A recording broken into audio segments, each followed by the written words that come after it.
Baik, bismillahirrahmanirrahim. Assalamualaikum warahmatullahi wabarakatuh. Perkenalkan, nama saya Yusna Adaha. Di sini kami dari kelompok 2 akan mempresentasikan atau menjelaskan tentang isi makalah kami. Nah, di sini saya tidak sendiri. Di sini saya dengan teman saya Ismi Sri Wahyuni. Di dalam makalah kami terdapat beberapa komponen. Komponen yang pertama tentang pengertian serta penjelasan tentang status advokat. Yang kedua tentang peran yuridis profesi advokat. Yang ketiga tentang officium annabel. Nah, saya sendiri akan menjelaskan tentang pengertian advokat serta status advokat itu sendiri. Nah, pengertian advokat saya mengambil dari dua sisi. Yang pertama secara bahasa dan secara istilah. Secara bahasa, advokat itu berasal dari bahasa Latin yang biasanya disebut dengan advocate. Nah, yang berarti mempertahankan. Orang-orang terdahulu biasanya mengatakan advokat itu sebagai to call to one side, yang dimana mereka mengatakan bahwa advokat adalah orang-orang yang dipanggil untuk menyampaikan sesuatu. Nah, menurut istilah pula, advokat itu adalah seseorang yang melakukan kegiatan advokasi. Kegiatan advokasi seperti apa? Suatu kegiatan atau upaya yang dilakukan oleh seseorang atau kelompok untuk memberikan atau memfasilitasi serta memperjuangkan hak-hak maupun kewajiban klien yang berjumlah seorang atau kelompok yang dimana sudah sesuai dengan ketentuan dan aturannya.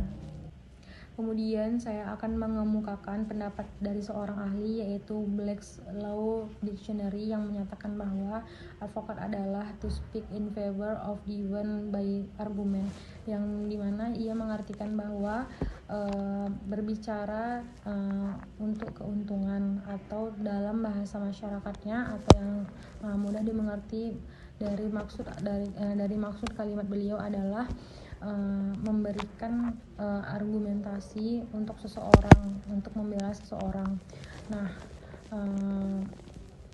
selain dari seorang ahli, saya juga mengambil pengertian advokat ini dari Undang-Undang Nomor 18 Tahun 2003 yang tercantum pada pasal 1 ayat 1 yang mengatakan bahwa advokat adalah seorang yang berprofesi yang memberikan jasa hukum baik di dalam ataupun di luar pengadilan, yang dimana persyaratannya sesuai dengan undang-undang. Nah, kemudian saya akan menjelaskan tentang status advokat itu sendiri. Nah, as we know bahwa bantuan hukum itu advokat merupakan salah satunya, yang dimana telah disahkan oleh negara atau memiliki kode etik yang dimana sesuai dengan peraturan atau persyaratan undang-undang.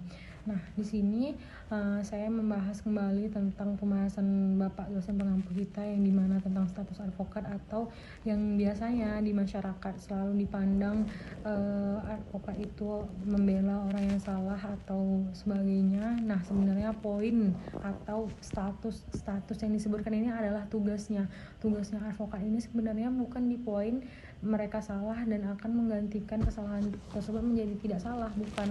Akan tetapi adanya advokat dalam ketentuan ini adalah di mana seorang advokat tersebut memperjuangkan hak-hak kliennya atau orang yang bersalah ini agar hukumannya tidak melampaui dari kesalahannya. Artinya advokat ini bukan membantu untuk menghilangkan kesalahan orang yang bersalah tersebut, akan tetapi ia memberikan haknya agar tidak melampaui atau melewati hukuman tersebut dari kesalahan yang ia lakukan. Baiklah, selanjutnya saya akan menjelaskan peran yuridis seorang advokat dan officium nobile. Peran seorang advokat dalam memberikan layanan hukum dalam perkara perdata adalah bahwa advokat menjadi penerima kuasa dari pihak penggugat atau tergugat. Nah, seorang advokat ini membantu dan meluruskan fakta dan bukti yang diberikan oleh klien sehingga dapat membantu dan memfasilitasi hakim dalam mengambil keputusan. Selanjutnya, secara sosiologis, profesi advokat adalah profesi yang mandiri serta bertanggung jawab dalam penegakan hukum. Namun secara yuridis, sebagaimana yang diatur dalam pasal 5 ayat 1 Undang-Undang Advokat Nomor 18 Tahun 2003, maka berkewajiban menjalankan tugas profesinya untuk membela perkara yang menjadi tanggung jawabnya, tetap berpegangan kepada kode etik profesi dan peraturan perundang-undangan. Nah, di sini juga seorang advokat dilarang membeda-bedakan kliennya itu berdasarkan gender, ras, keturunan, latar belakang sosial dan budaya, politik, dan tetap berpegangan kepada prinsip kemanusiaan.